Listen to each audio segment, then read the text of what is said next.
Well, Chapter 2 covers a bunch of different topics. And so as you watch these problems worked out, I tried to get some problems from each of the sections and from each of the different important parts of what I think are important parts of the section, and also taking some guesses at what your teacher might think are important. As you go through these, you may see, well, I already know how to do this.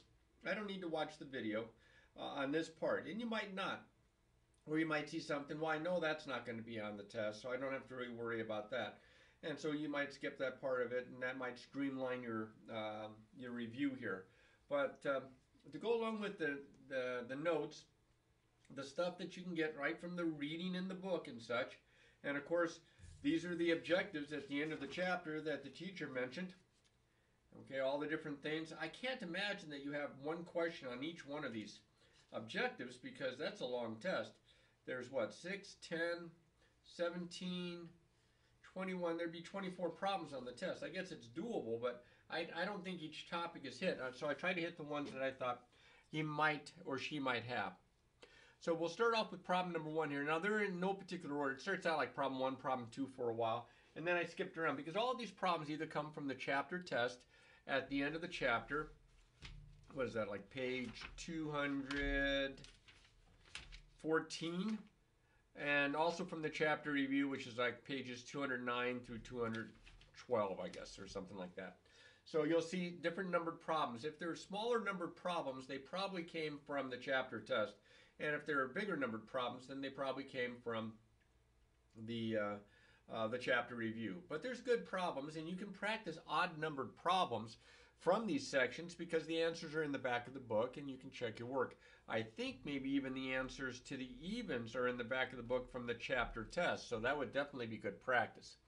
All right, so problem number 1. Describe how the graph of g differs from the graph of f of x equals x squared. This guy here, this is your parent graph or your quadratic function. It's a parabola that opens upward and its vertex is at 0, 0.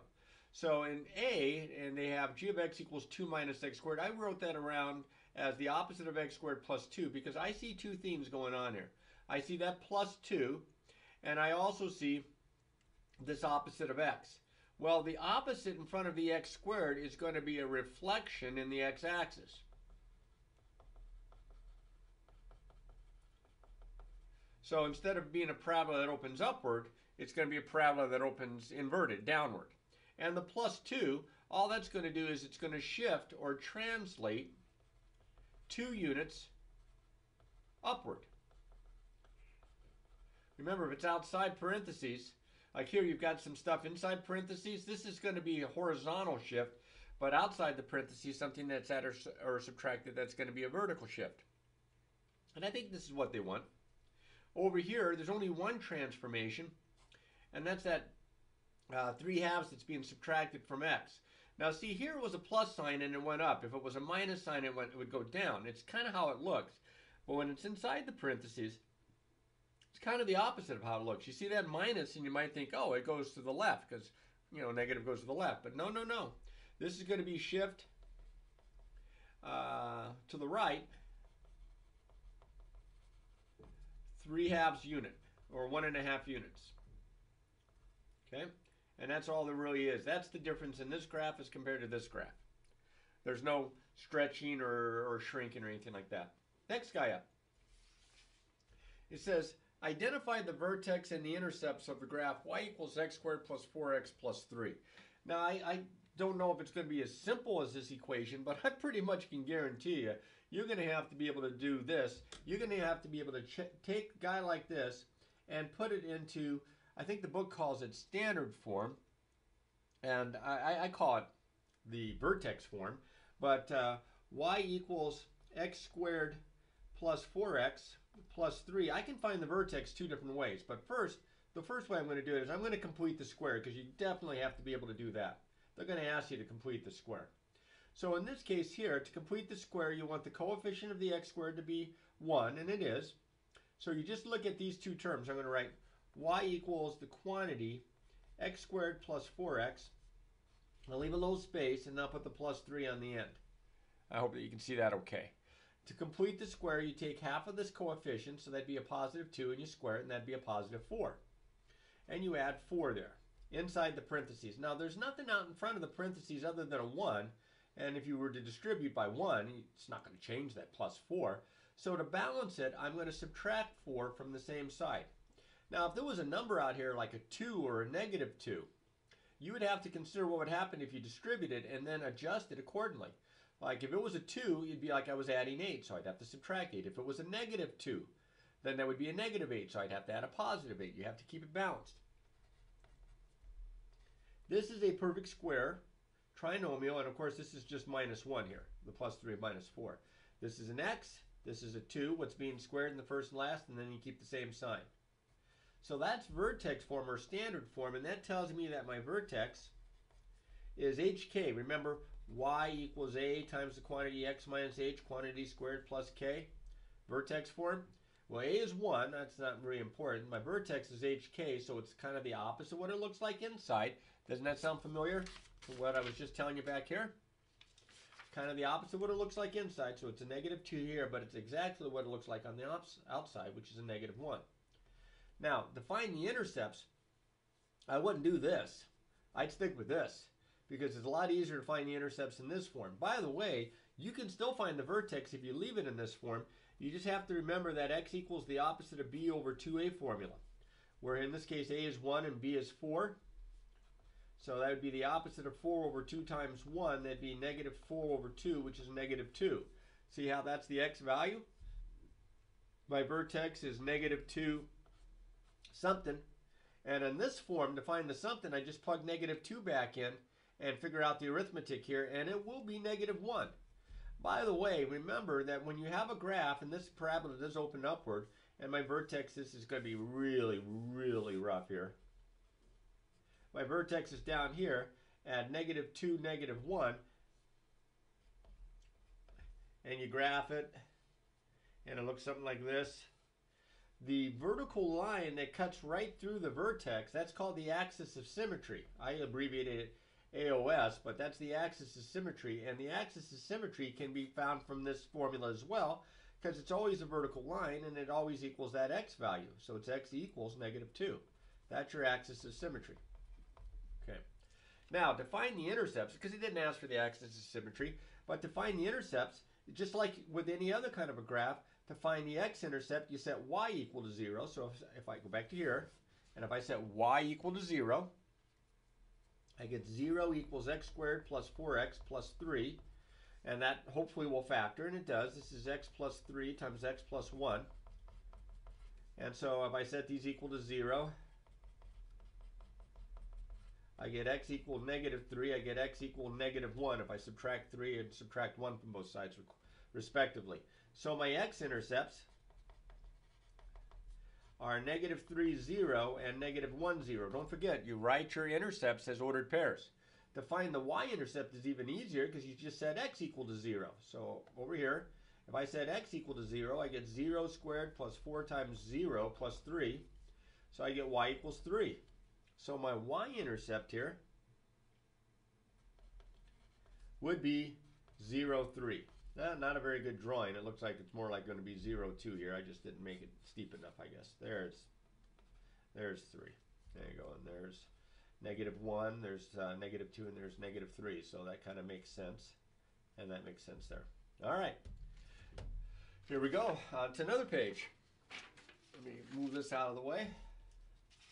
Now, they may give you a problem like this in this form, but if I had to guess, what they would probably do instead is they would probably give you the vertex and a point other than the vertex that's on your curve, and then they would say, find an equation for the parabola shown at the right. Well, you definitely want to use the standard form or vertex form here. I don't think you'd want to try to do this any other way. This would be probably the easier way.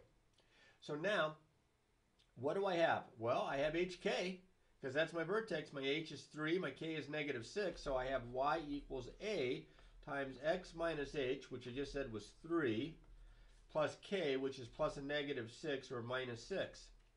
And I pretty much have my equation, but I don't have it all the way because I don't know what a is.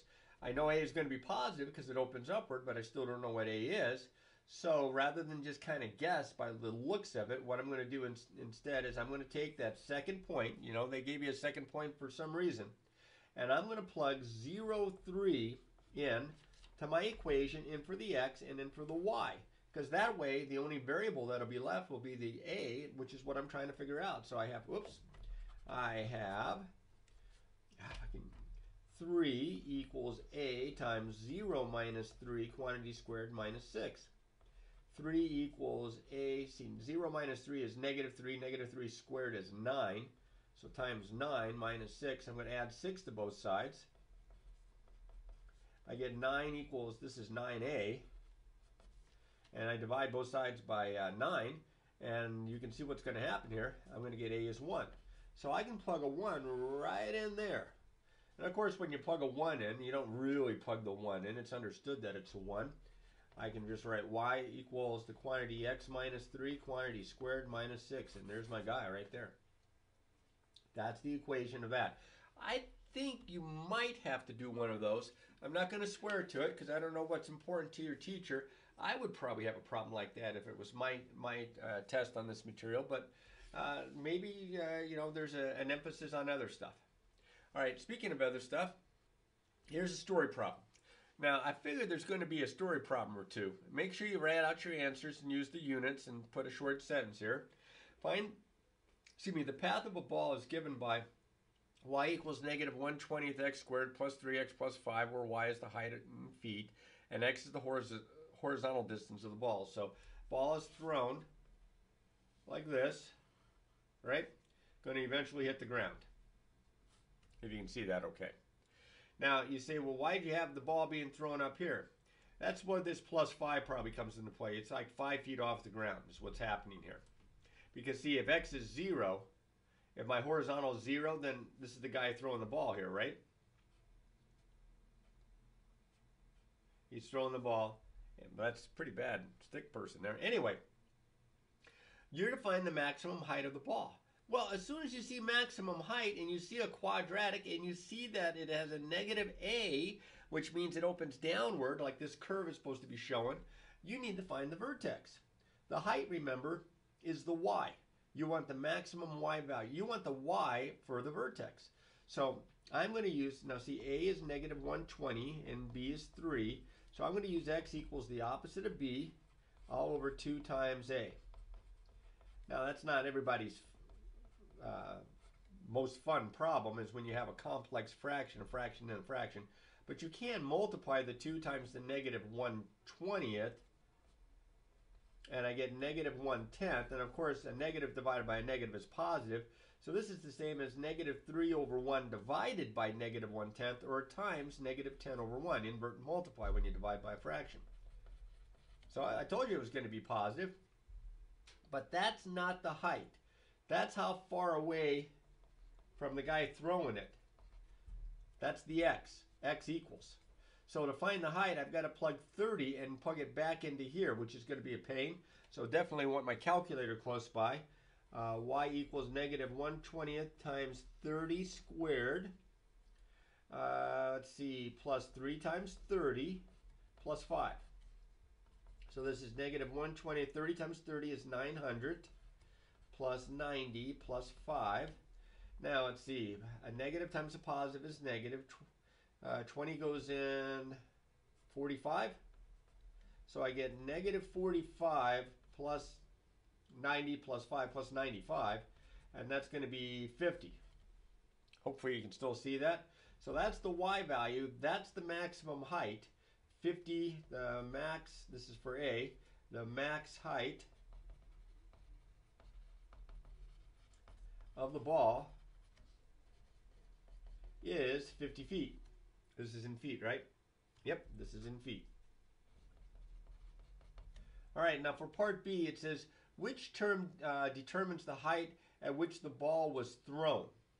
Well, that's what I was talking about before. You're starting 5 feet off, because when x is 0, when you're at your starting point, when x has not moved, when the ball has not gone away from the person's hand, that's, you plug 0 in, that's going to be 5 here. So the ball is being thrown 5 feet off the ground. So it says, which term determines the height at which the ball is thrown?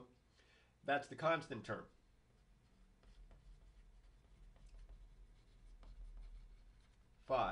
Okay, then it says, Does changing this term change the coordinates of the maximum height? Absolutely it does. Because if you change this term, you're either dropping it down or you're raising it up. That's how you would change the term, something that was being added or subtracted to the end. So that's going to change the starting point, and that's going to change because it's still going to follow the same path. Whether he's in a hole down here and he throws the ball from here, it's still going to follow the same path. It's just a translation, either vertically upward or vertically downward, depending on what you have here for your constant term. And that's the explanation.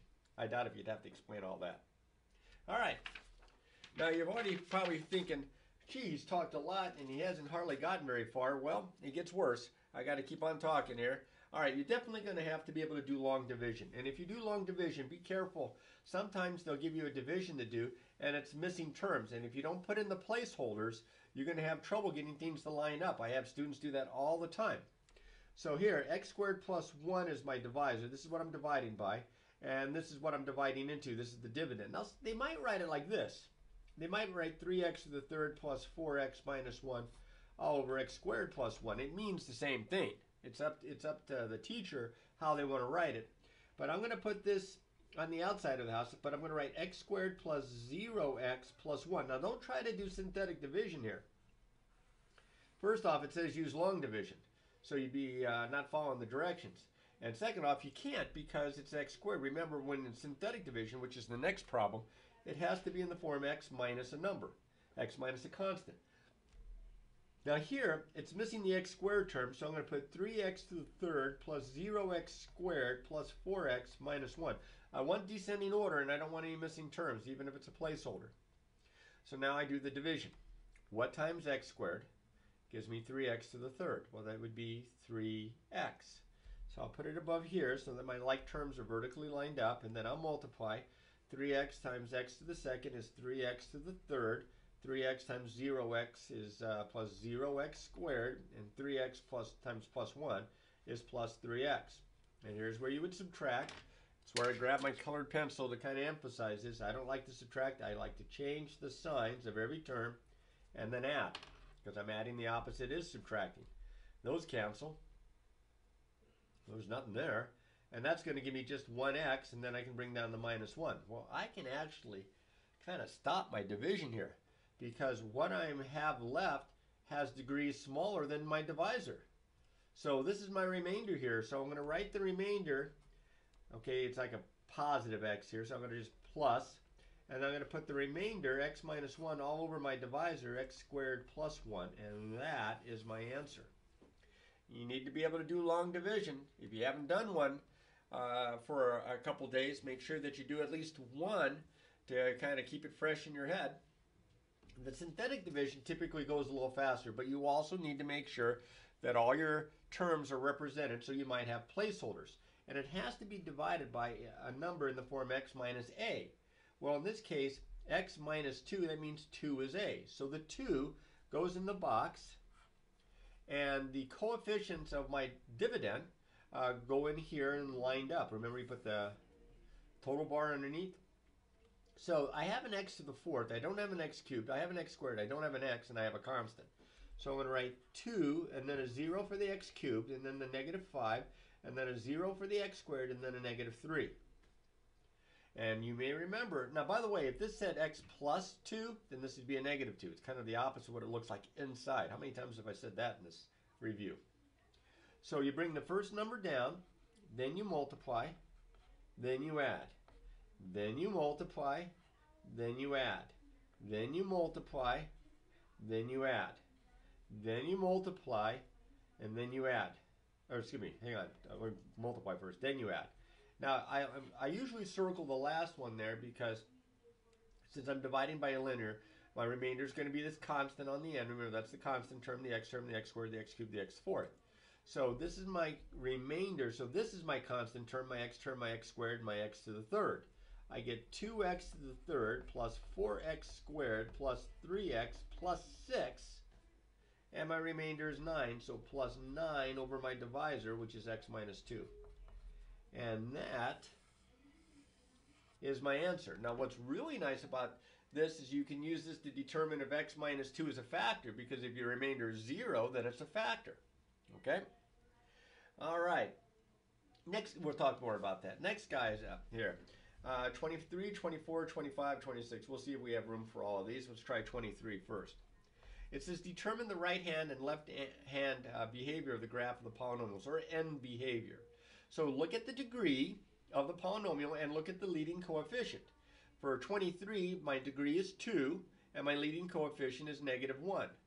Now, if it's even degree, both ends either go up or they go down. If it's odd degree, one goes up, one goes down. Well, if you have a negative lead coefficient with even degree, then they're, both of the ends are going to drop down. So you could say falls as, maybe I better stick with, we can say falls to the right and to the left. Okay, now your teacher may want you to write it with infinity. So falls means it's going to go to -infinity. So as x goes to infinity, your f of x goes to -infinity.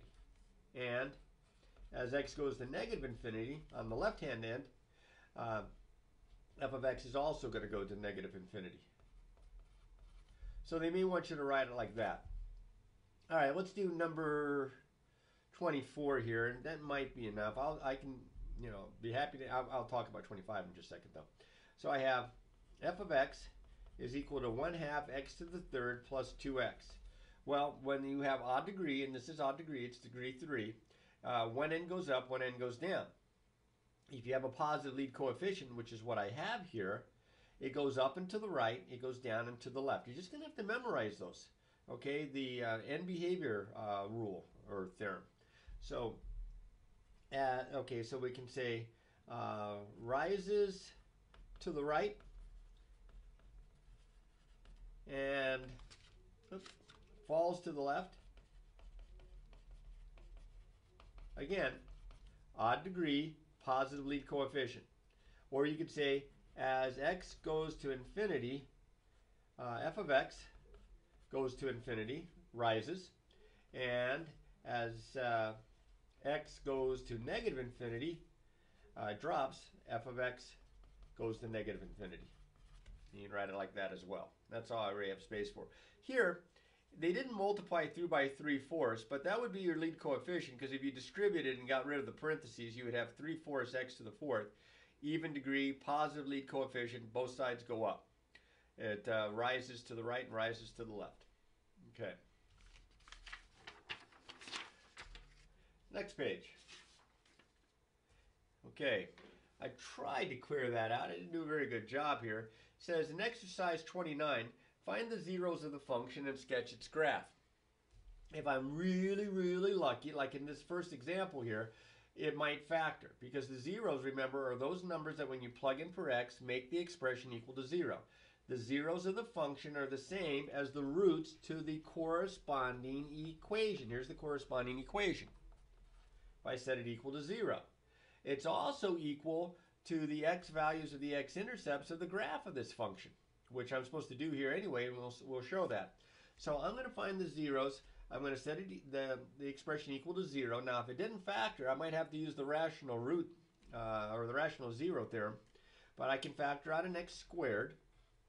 That leaves x squared minus x minus 2, which is nice, because it factors. This is x minus 2 times x plus 1. It's always nice when they factor. So my zeros for part A here are 0, because here, bring it up here. You would set x squared equal to 0, which means x is 0. You would set x minus 2 equal to 0, which add 2 to both sides, and you would set x plus 1 equal to 0, subtract 1 from both sides. I would get 0, 2, and -1. Now, if they ask for the multiplicity of these zeros, because I have the x's squared, I have 2 factors, I would say multiplicity 2, multiplicity 1, multiplicity 1. And the worst part about that is writing out the word multiplicity. Now, I know a little bit about this guy.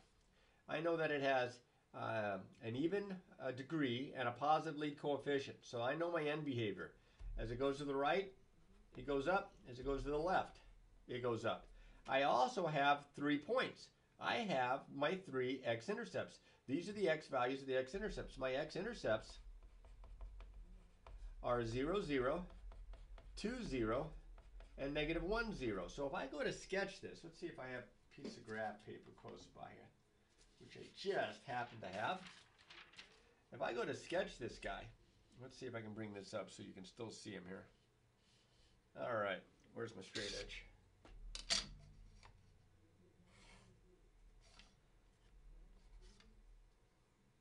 Let's see. Okay, that doesn't look too bad. And this is 1 and this is 1. I already have 3 points. I have 0, 0, I have 2, 0, and I have negative 1, 0. Now to get a decent sketch out of this guy, I am going to have to find more points. I mean, it goes up here to the left, it goes up here to the right. I'm not sure how steep it is, although I would imagine it's usually pretty steep. But what happens in between? Well, we got a couple things going. Remember, this 0 was multiplicity 2. This is going to give me a touch point. I'm telling you, my graph is probably, I'm just going to make it really light, it's probably going to cut through a cross point, and then it's going to touch it, but not cross it, and then it's going to go back up like this. Now, I don't know if you can see, no, you can't see that worth a darn because I made it too light. It touches it here because it has even degree, and then crosses it at the other intercepts because they're multiplicity 1. This is multiplicity 2, so you get that touch point effect. But you are going to have to, hopefully time will allow you, create a table of values and at least get a couple more. Plug in negative 2. If I could, I'd plug in negative 1/2, although that might be a pain. And then I would probably plug in 1. And I would probably plug in, I don't know, at least 2. If I plug in negative 2, I get 16 minus a negative 8 is 24. Minus 8 is 16. If I plug in negative 1/2, this one's going to be a pain. That's 1/16 minus a negative plus 1/8 minus 1/2. So what is that? 16. So that's 2. That's 8. 3. That's negative 5/16. Yikes! Not even a half there. Not even negative 1/2. If I plug in 1, I get a negative 2. If I plug in 2, 16 minus 8 minus. Oh, if I plug in 2, I have 2. Plug in 3. Good Lord, plug in 3. I have 81 minus 27 is 54. Minus 18 is 36. That's going to be too steep. So at least I have this now. I know it comes in steep because it's up here at 16.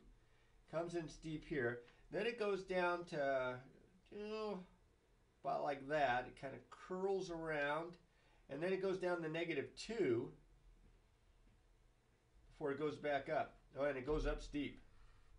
Not quite vertical, but close to vertical there. And that's my graph.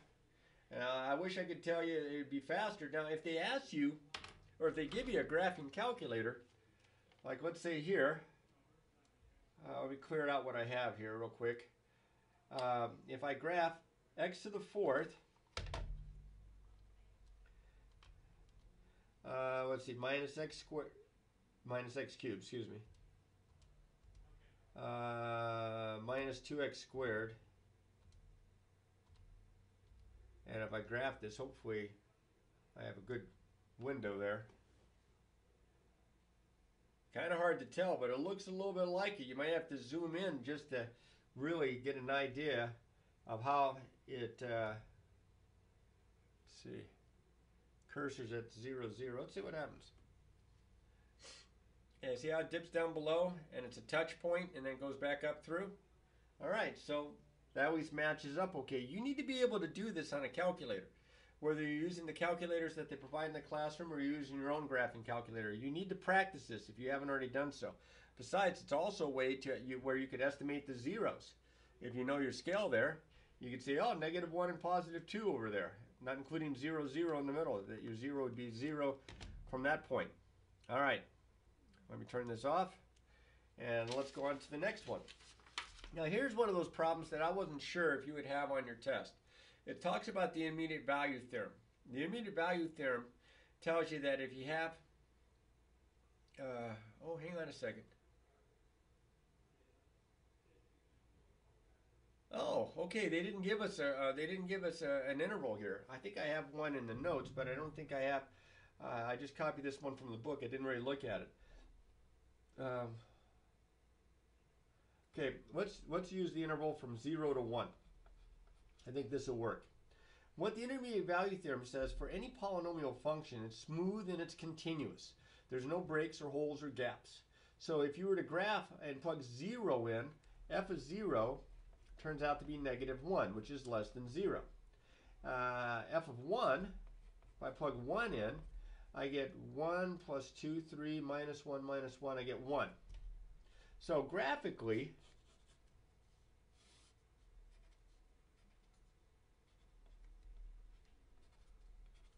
if I was to graph just these 2 points, I would have 0, 1, and no, hang on, I would have 0, -1, 0, -1, and I'd have 1, 1. Well, if my graph connects these 2 points and it's smooth with no holes or gaps and continuous, it's got to cross somewhere in between. Not necessarily right in between, like the midpoint, but somewhere in between. It's got to cross it at least once. So that guarantees you that there's going to be a 0 for this function in this interval. It doesn't tell you what it is, but you could use your calculator to approximate it, but it guarantees you this is an existence theorem. It exists, it just doesn't tell you how to find it. But I'm not sure if you're going to have that on there or not. I just wanted to show you one all the same.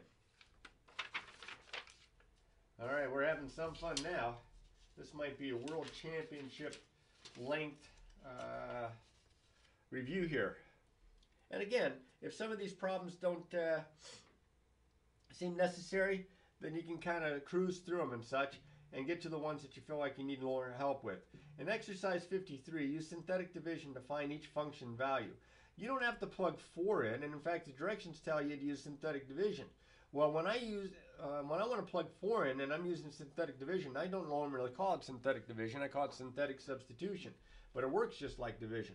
So for part A here, I'm going to put my pocket here, I'm going to put 2, 3, -20, and -21. And then I'm going to put a 4 in here because that's what I'm plugging in. So I bring the 2 down, and then I multiply, that's 8, and then I add, and then I multiply, and then I add, and then I multiply, and then I add. And I think it's 75. Whatever my remainder is, that's what this value is. F of 4 is 75. Now, if you want to plug 4 in, 4 to the third is 64 times 2 is 128 minus 48, that'd be 80, minus 8. Well, I'm not even going to go through it all. Did I all of a sudden I got a feeling I did something wrong when I was doing those numbers. That's 96, and that's definitely 75. I'd have to think about those numbers again. Now, I'll do the same thing for -1 here. I'll put the -1 in the pocket. 2, 3, -20, -21. The 2 comes down, then you multiply, then you add, then you multiply, then you add, then you multiply. I just keep thinking I'm making mistakes here. I just thought for sure that this was going to be a 0, but it is not. That's -21, and so that's -42, and that's my remainder, and that's what f of -1 is. It is -42. All right, this time I'm going to plug it in. Let's see, -1, that'd be -2, plus 3 is 1.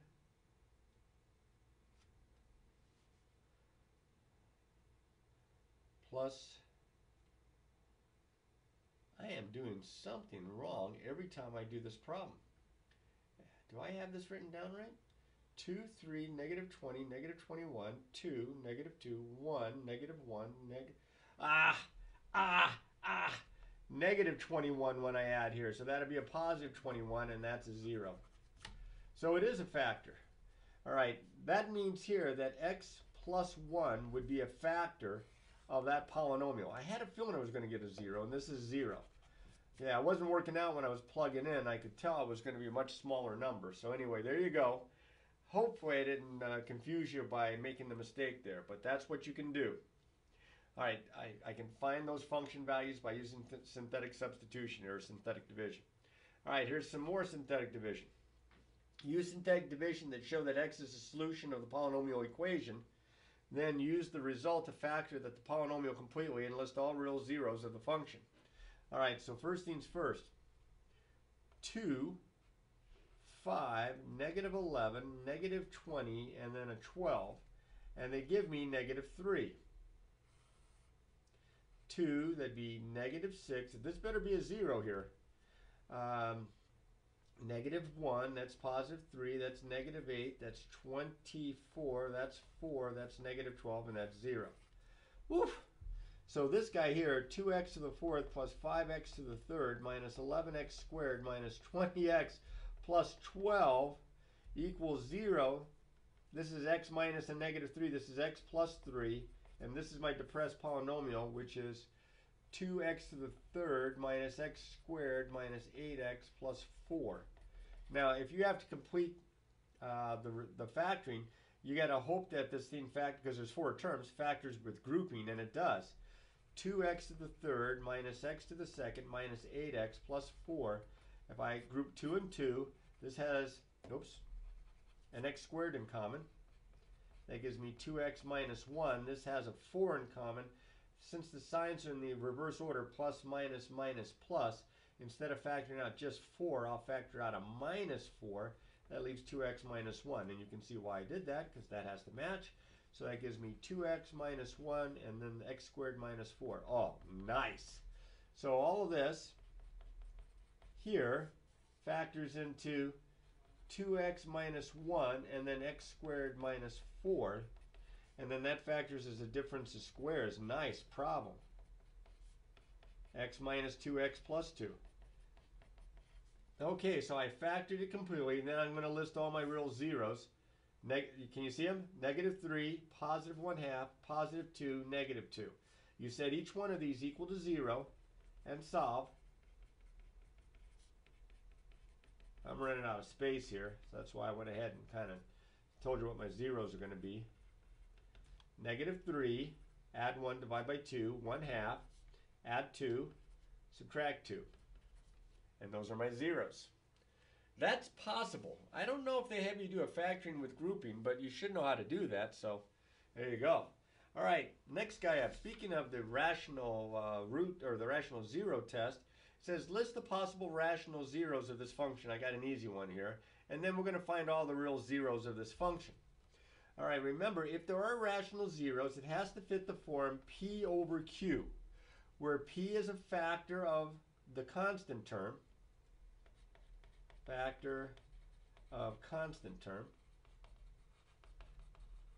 and Q is a factor of the lead coefficient, or the leading coefficient, I should say. All right, so what do we have here? Well, P over Q, let's see what our choices are for P and what our choices are for Q, and then we'll see what our possibilities are, because that's what it's asking. What are the possible rational zeros? Doesn't mean that they're all going to be rational zeros, but if there are any rational zeros of this function f, they have to come from the list that I'm about to create here for part A. So P has to be an integral factor of negative 3, so that could be positive or negative 1, positive or negative 3. Q has to be an integral factor of the lead coefficient 4, so that could be plus or minus 1, plus or minus 2, plus or minus 4. So P over Q, you have to put these over this and these over this, so plus or minus 1 over plus or minus 1 is plus or minus 1. Plus or minus 3 over plus or minus 1 is plus or minus 3. Plus or minus 1 over plus or minus 2 is plus or minus 1/2. Plus or minus 3 over plus or minus 2 is plus or minus 3/2. Plus or minus 1 over plus or minus 4 is plus or minus 1/4. And then plus or minus 3 over plus or minus 4, plus or minus 3/4. All these fractions are reduced. No repetitions. I have 2, 4, 6, 8, 10, 12 possible rational zeros. So now I got to determine the rational zeros. And since it's cubic, I could have as many as 3, because the number of zeros is equal to the number of the degree as far as zeros. They could be imaginary, they could be irrational, but the rational would come from this list here. So unfortunately, I am going to have to use synthetic division. Now it says, and you can see that I kind of crossed it out there because again, I don't know if this is something that your teacher would actually have you do, but you know, if you were to actually graph y equals 4x to the third minus 11x to the second power plus 10x, and then what is it, minus 3, and graph this here, you might see, oh, it's a small, I got to make it a bigger graph here. Hang on a second. Well, it looks like it has a 0 and 1 there, but let me make this, let's see, standard here. Yeah, it looks like it just crosses at the 1 there. It sure does anyway, so let's try 1. 4, multiply 4, negative 7, multiply negative 7, 3, multiply 3. Oh, look at that. Yeah, buddy. All right, so that means the remainder is 0. That means 1 is a real 0. That means that this polynomial right here factors into x minus 1 times 4x squared minus 7x plus 3. Now, I don't think that's going to factor. Since my graph looked the way it did, I'd be surprised if it factors. Let's see, 2 and 2. Oh no, look at that. I think it does factor. Son of a gun. 4x squared minus 7x plus 3. I think that's a 4x and an x, and a 3 here and a 1, and they're both minus. Yeah, that's what it looks like. That's minus 4 minus 3 is... Do I have that right? That looks right. All right, so in this case, wow, something just doesn't seem 100% right with this, but did I write it down right? I think I did. That's a negative 7. That's a negative 7. All right, so it looks like I'm going to have my zeros, my real zeros, are going to be 1. I have 1 twice. So multiplicity 2. So I have 1 multiplicity 2. And I have, if I set this equal to 0, add 3 divided by 4, I would also have 3/4 multiplicity 1. 3/4, huh? Kind of hard to tell. Let me zoom in here on my graph. All of a sudden, I got a feeling. Okay, I'm zooming in on my graph here a little bit. See, it hits 3/4. You just can't really tell. Let's zoom in again here. And let's put the cursor a little bit closer to this part.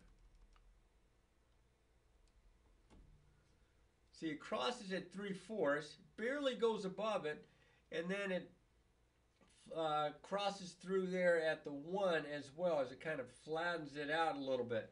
I don't know if you can see this very well, but here's 0, here's 1, it cuts through at 3/4, and then it kind of does this. Because this is multiplicity 2, so it's going to be a touch point. This is multiplicity 1, it's going to be a cross point. Very difficult to tell because it's so close to the x-axis. All right, that's that guy. Holy smokes, more. Yeah, I've got actually a few more pages here. This is going to be a long video. All right, now this says use synthetic division to verify upper and lower bounds of the zeros of f. This is kind of convenient because you can eliminate possible rational zeros. You know, your p over q, you get some really big numbers, really small numbers. An upper bound means the largest 0 possible. It can't have anything bigger than it. And a lower bound, the smallest 0 possible. Can't have anything smaller than that. So if I say, for example, is x equals 1 an upper bound, I mean, I can see plus or minus 1, plus or minus 3, plus or minus, so what, 1/2, plus or minus 3/2, plus or minus 1/4, plus or minus 3/4. I'd get quite a few. Actually, I could solve this, though. It looks like it would factor by grouping. But anyway, what you do is you use synthetic division. Now, I don't know if this is going to be on the test, because I don't remember you having any assigned like this. But if you do the 1, 4, 4, 1, 1, 5, 5, 2. If all the numbers are positive, that means yes, that's an upper bound. And then for the negative 1/4, 4, negative 3, 4, negative 3, if these signs alternate, okay, if these signs alternate, plus, minus, then it's a lower bound. This is a 4. I multiply negative 1/4 times 4. I get negative 1. So that's negative 4. It's alternating so far, positive then negative. Negative 1/4 times negative 4 is positive 1, and then that's 5. Then I multiply negative 1/4 times 5. That's negative 5/4. This is negative something. 12/4. That'd be negative 17/4. See how it goes positive, negative, positive, negative? Zeros, by the way, beginning down here that are zeros, they can be either positive or negative to fit the pattern. But yes, this one is a lower bound. So that really, kind of limits what your zeros can be, and that is convenient for that. All right, then you have a section of that's mostly review of imaginary numbers. So I'm going to zip through a lot of this as fast as I can. Standard form for an imaginary for a complex number is a plus bi. Now remember, a and b are real numbers, and I is the square root of negative 1. So I squared is negative 1. Now remember here also that if b is 0, you just have a real number. If a is 0 and b is not, then you have what they call a pure imaginary number. And if a and b are both non-zero, then you have what we call just the traditional imaginary numbers. So if you have all the imaginary, all the real, they combine and form the complex. So in this case, remember that the square root of 25 is 5 and the square root of negative 1 is I. So for 65, this is 6 plus 5i. Over here, for 66, excuse me, the square root of negative 12, think of it as the square root of 4 times negative 1 times 3, because 4 is a perfect square, and I can get an I here. So this is going to be 2i square roots of 3. So this is going to be negative 2i square roots of 3 plus 3, or in a plus bi form. You put the real part first. You don't have to put the I on the very end. Your teacher may want it that way. I like to put it here so it doesn't look like it somehow got underneath the radical sign. For 67, remember I squared is negative 1, so that's positive 2 plus 7i. And I squared is negative 1, so that's the opposite of negative 1. So for 68, that's positive 1 minus 4i. Those are standard form. And you add and subtract them by kind of like combining like terms. Although in this problem here and in this problem here, these two parts, you'd have to put it in standard form first. So let me try 9 real quick. This is negative 8 minus 3i. This would be plus negative 1 minus 15i. And it's like you combine in like terms, add the constants, and then add the i's. And you get negative 9 minus 18i. For problem 10, you have the square root of negative 20, which is the square root of 4 times negative 1 times 5. And so that's going to be 2i square roots of 5. So I have 10 plus 2i square roots of 5 minus the quantity 4 minus, now 14 doesn't have a perfect square, but I can't take the negative 1 out as an I. So I have I square roots of 14. So this is going to be a little messy. I have 10 plus 2i, the square root of 5, minus 4 plus I. It's like it distributing by negative 1, square roots of 14. That's 6. And then these both have an I in them, so I'm going to write that plus 2 square roots of 5 plus the square root of 14i. And that's how you might write that. I don't know if your teacher's going to have anything that nasty on there. Here, you multiply these like you do FOIL. 2 plus I, 6 minus I. First, it's 12. Outer, it's minus 2i. Inner, it's plus 6i. Last, it's minus I squared. And I squared, of course, is negative 1. So this is 12 plus 4i plus 1, or 13 plus 4i. Now on 20, you divide by rationalizing the denominator. So you have to kind of do the conjugate trick. The complex conjugate of 6 minus I is 6 plus I. So you have to multiply top and bottom by 6 plus I. Now again, I don't know if he's going to have you do these, but you've done this before, so just reviewed a couple examples to make sure you know how to do it. Up here I'm multiplying.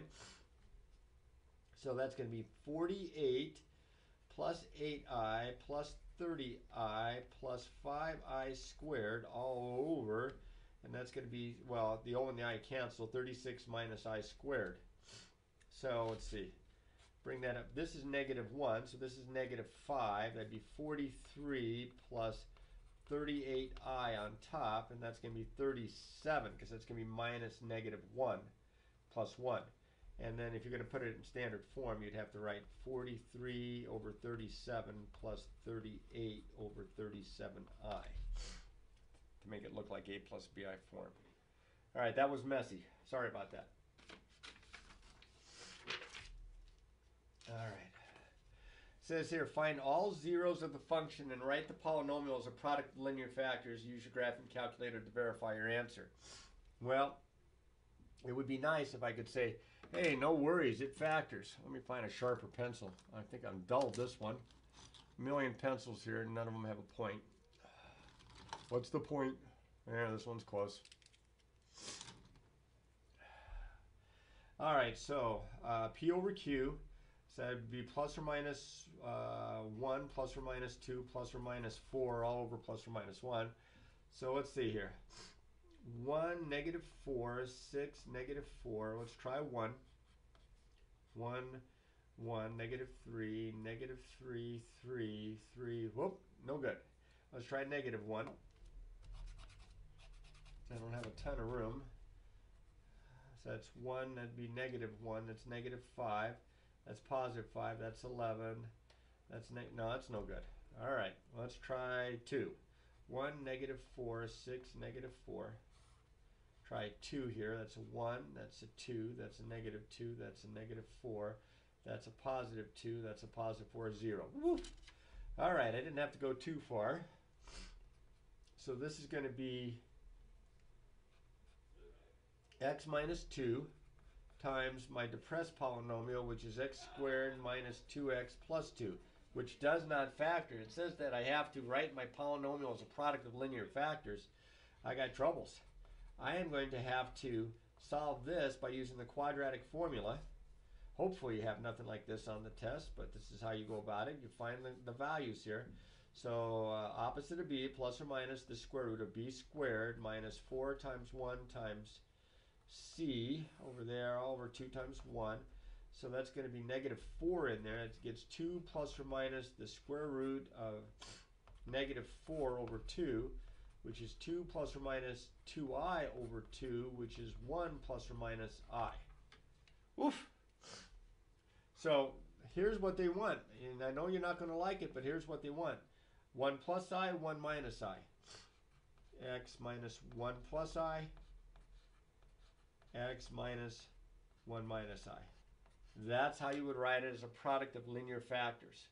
I do not necessarily think that the graph is going to help a lot because these are imaginary. You're only going to have one X intercept at 2, 0.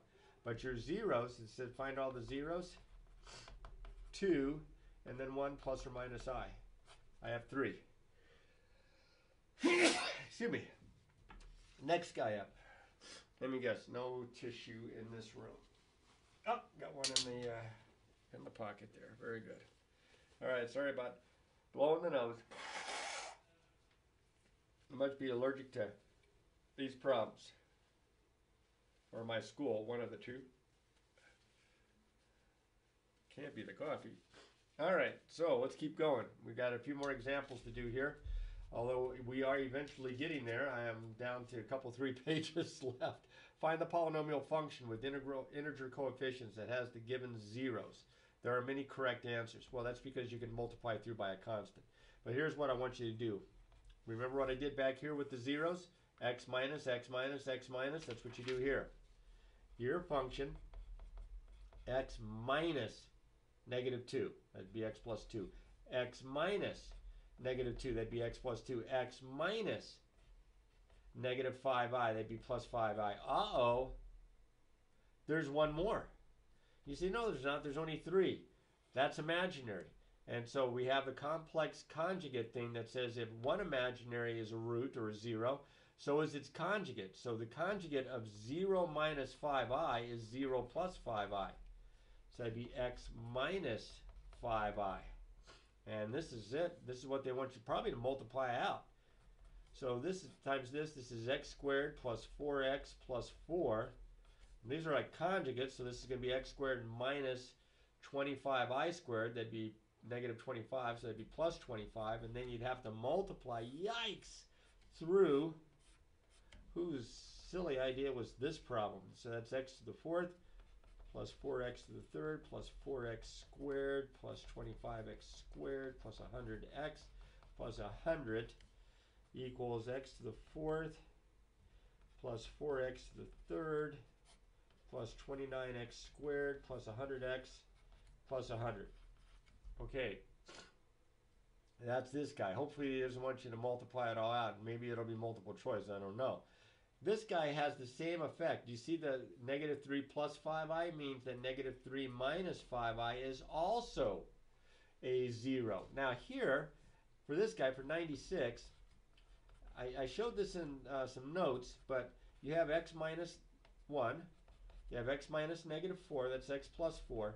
And then these two actually will give you a quadratic polynomial.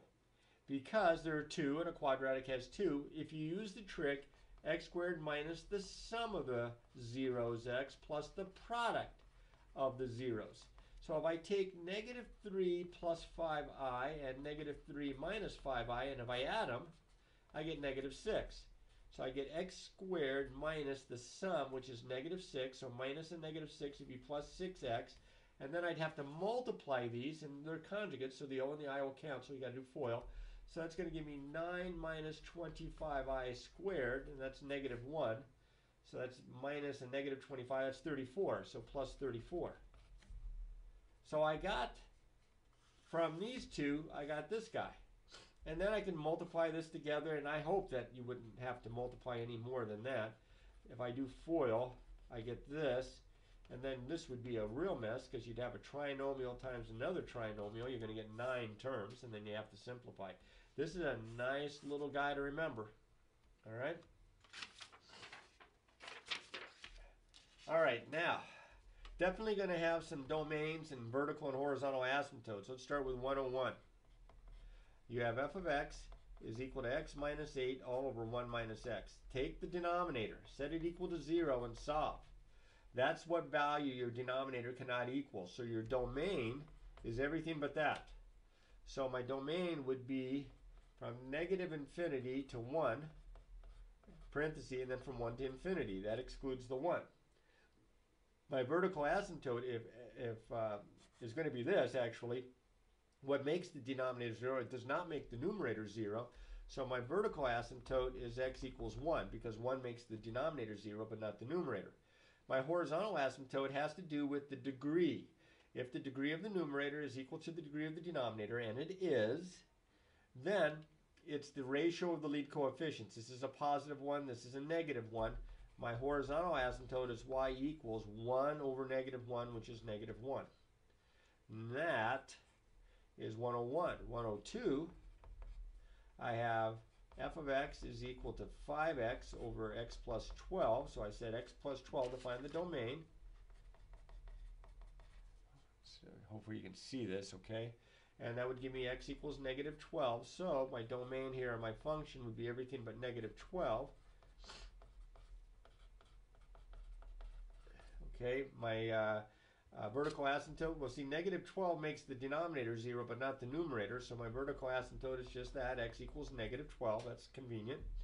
And again, they have the same degree, degree 1, degree 1. So my horizontal asymptote would be the ratio, y equals the ratio of the lead coefficients, 5 over 1, which is 5. For 103, okay, I have f of x equals 2 all over x squared minus 3x minus 18. I set my denominator, getting sloppier as I go here, equal to 0. I solve. This one factors. set each factor equal to 0. I get x equals 6. I get x equals -3. Those are the values that make my denominator 0. My numerator is not going to be 0 at any of those because it's constant. So my domain would be everything except these numbers. Here's how I write it. So that's to the left, that's to the right on the number line. So this is the first one I meant. So if I start at negative infinity to -3, and then from -3, not to infinity, but up to 6, and then from 6 to infinity. On the number line here, if this is -3 and this is 6, it'd be like an open circle here, everything in this direction, everything in between, and everything in this direction. That's this part, that's this part, that's this part. All right, those are my vertical asymptotes because they don't make the denominator or the numerator 0. So I have x equals 6, x equals -3. And my horizontal asymptote, since the degree of my numerator is smaller than the degree of my denominator, it's always the x-axis, or y equals 0 when that happens. It doesn't matter how much smaller as long as it's smaller. And last one here, let's see, 104. I don't know if this is a little bit of overkill maybe. 2x squared plus 3 all over x squared plus x plus 3. Well, this thing is not going to equal 0. Because if you try to factor it, it won't factor. And if you use the quadratic formula, you're going to get an imaginary number. So there are no numbers, real numbers, that make this thing equal to 0. And I can just see that by looking at it. But you would actually take this, set it equal to 0, attempt to find it. And you can see you're going to get a -11 underneath the radical, which is imaginary. So there are no real numbers that make the denominator 0. So my domain is all real numbers. Okay. Now, since nothing makes my denominator 0, there are no vertical asymptotes. And since they have equal degree, it's the ratio of the lead coefficients. So I do have a horizontal asymptote at y equals 2 over 1, or just y equals 2. Now remember, if the degree of the numerator is larger than the degree of the denominator, there are no horizontal asymptotes. If the degree of the numerator is larger by 1, like if this is degree 3 and this is degree 2, then there's an oblique or slant asymptote that you get by dividing. Okay, I don't know how many of these I'm going to do. I'm running out of steam here. My voice is starting to go. All right, so in these two problems here, I have 114 and I have 19 down here, all over the place. Sketch the graph of a rational function. Look for intercepts, symmetry, vertical asymptotes, horizontal asymptotes, slant asymptotes. Okay, my domain here is everything but 2. Because if I set x minus 2 equal to 0, I get x equals 2. So I'm going to have a vertical asymptote at x equal 2. I'm going to have a horizontal asymptote at equal degree 1 over 1, y equals 1. So I'm going to, here, let's see, I've got some graph paper here somewhere. There we go.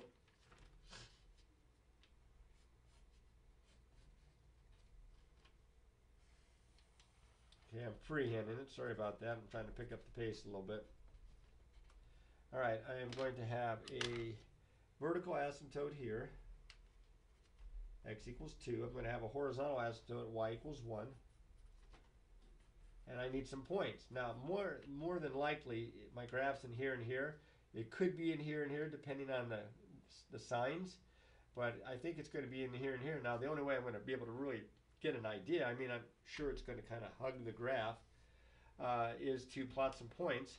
If you plug 0 in, for example, that's always a good one because that'll give you the y-intercept.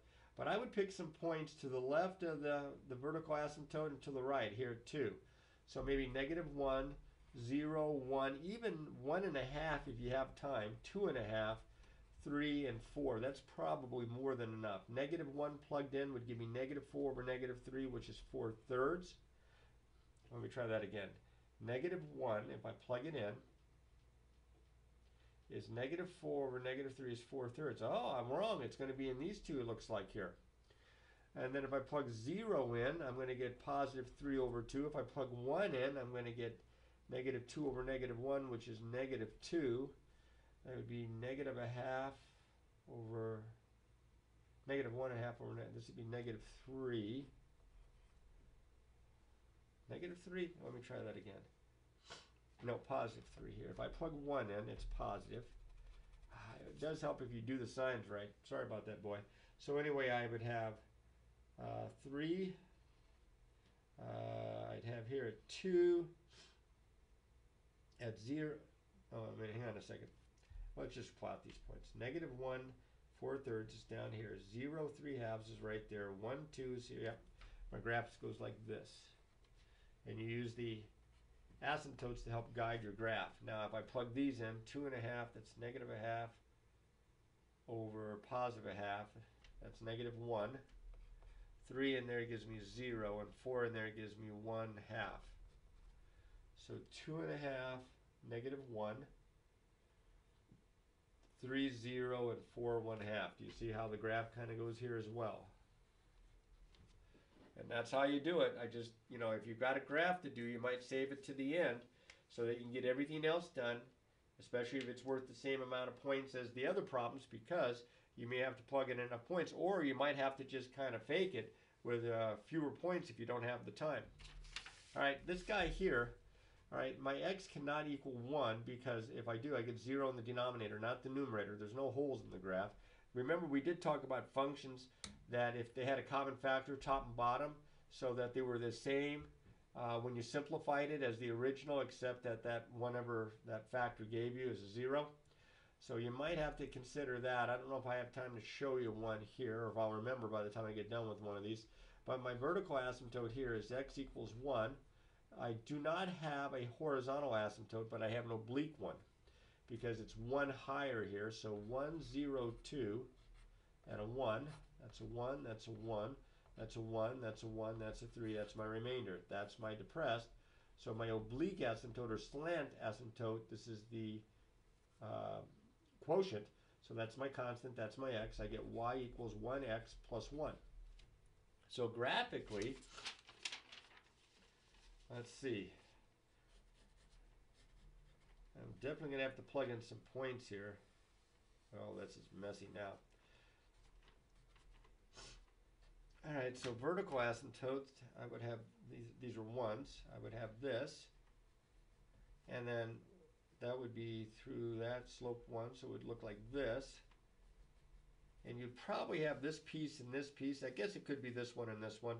You'd have to plug in some numbers. Like if I plug in 2, I get 6 over 1, which is 6. So that's way up here. It's going to probably do something like this and something like this. You're just going to have to plug in a whole bunch of points. I just wanted to make sure that I mentioned this one. Okay, that function I was thinking about 2 minutes ago, if I have f of x is equal to x squared minus 1 over x minus 1. This actually factors. And you can cancel those out. If I cancel those out, I would just get y equals x plus 1. That's a line. Well, that's what this graph is. This graph, believe it or not, even though it's irrational, it's going to turn out to be a line, except it's not defined at 1. So you can plug 1 in here, you get the point 1, 2. If I plug the 1 in, I get 0 over 0. That's indeterminate.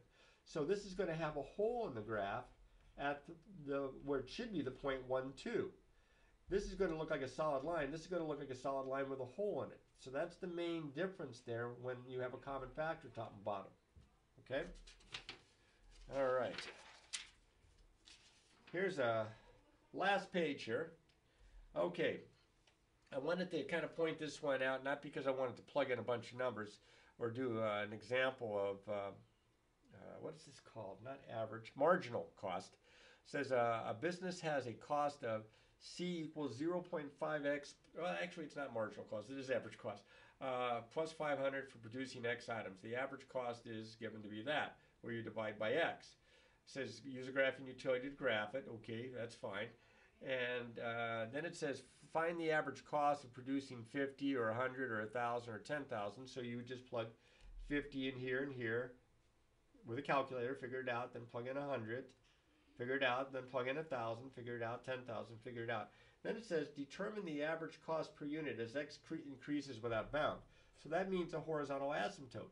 Well, my horizontal asymptote here is y equals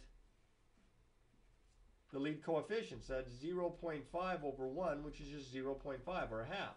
so y equals a half. So what this means is that the average cost of producing these units is going to end up being, if this is in money, does it say dollars, cents? It does not. So 1/2 unit of money, whatever that might be, that'd be the cost per unit. Is let's say $0.50.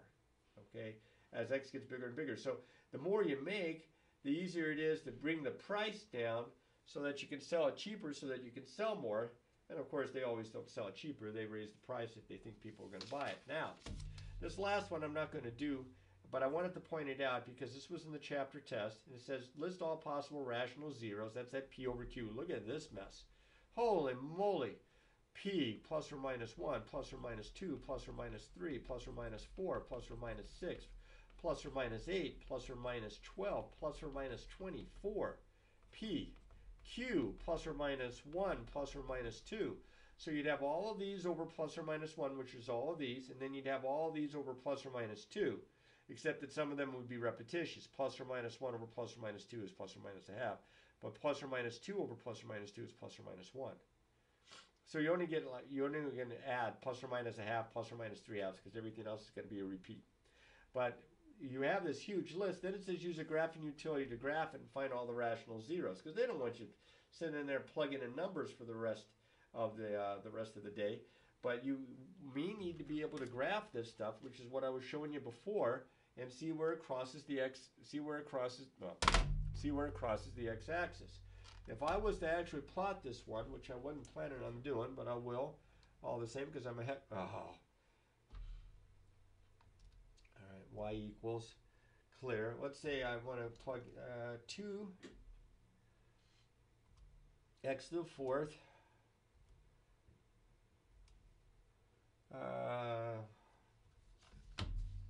minus 3x, is that to the third? It is, to the third, plus 16x. Did I get the x in there? Yeah, minus 24. And I graph this thing.